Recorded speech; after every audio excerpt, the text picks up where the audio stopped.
पश्चिमी राजस्थान से भाटी के नाम का एक ऐसा तूफान उठा है जिससे कांग्रेस की हवा खराब है और बीजेपी की भी आंधी टिक नहीं पा रही है।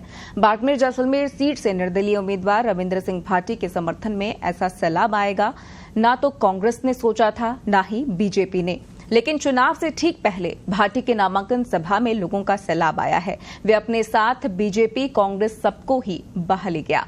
भाटी के नाम से ही अब कांग्रेस बीजेपी डर रही है। तभी तो बीजेपी आलाकमान ने भाटी से मुकाबले के लिए बड़े बड़े धुरंधरों को मैदान में चुनाव प्रचार के लिए उतारने का मन बना लिया है। आने वाले दिनों में बाड़मेर जैसलमेर लोकसभा सीट पर भाटी की सेना को रोकने के लिए बीजेपी के बड़े नेता आपको नजर आने वाले हैं। आने वाले दिनों में बाड़मेर जैसलमेर लोकसभा सीट पर भाटी की सेना को रोकने के लिए बीजेपी मोर्चा संभालने जा रहा है। भाटी के खिलाफ अब बीजेपी स्मृति ईरानी, बागेश्वर बाबा, योगी आदित्यनाथ और अमित शाह से कई फायर ब्रांड नेताओं की रैलियां कराने जा रही है, क्योंकि बीजेपी को कहीं ना कहीं ऐसा लगता है कि उसका एक बड़ा वोट बैंक रविंद्र सिंह भाटी के साथ शिफ्ट हो गया है, जिसे अगर वापस नहीं लाया गया तो बीजेपी के लिए बहुत बुरा हो सकता है। 26 साल के एक युवा निर्दलीय विधायक रविंद्र सिंह भाटी ने आखिर ऐसा क्या कर दिया कि सियासत के बड़े बड़े सुरमा भी उसके नाम से खौफ खाने लगे। इस बार तो भाटी ने खुलकर प्रधानमंत्री मोदी और अमित शाह को ही सीधी चुनौती दे दी।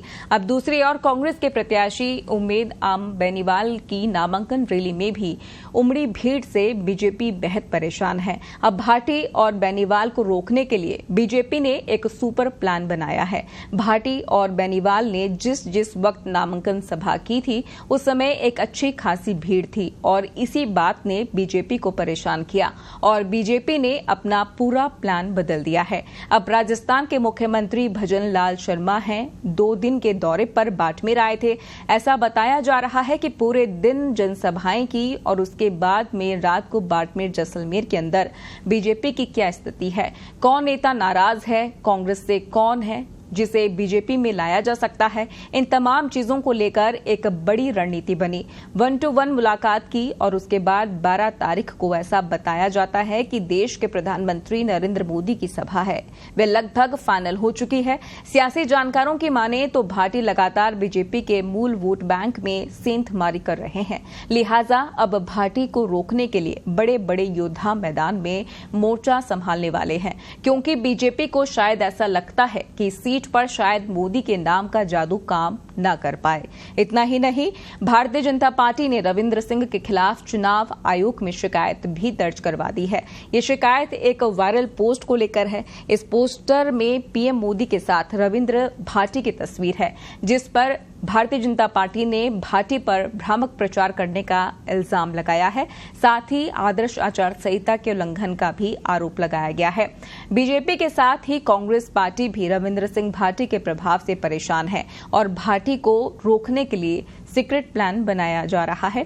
साथ ही कहा जा रहा है कि आने वाले दिनों में कांग्रेस भी बाड़मेर में अपने स्टार प्रचारकों को उतार सकती है, ताकि रविंद्र सिंह के बढ़ते पॉपुलर ग्राफ को कम किया जा सके।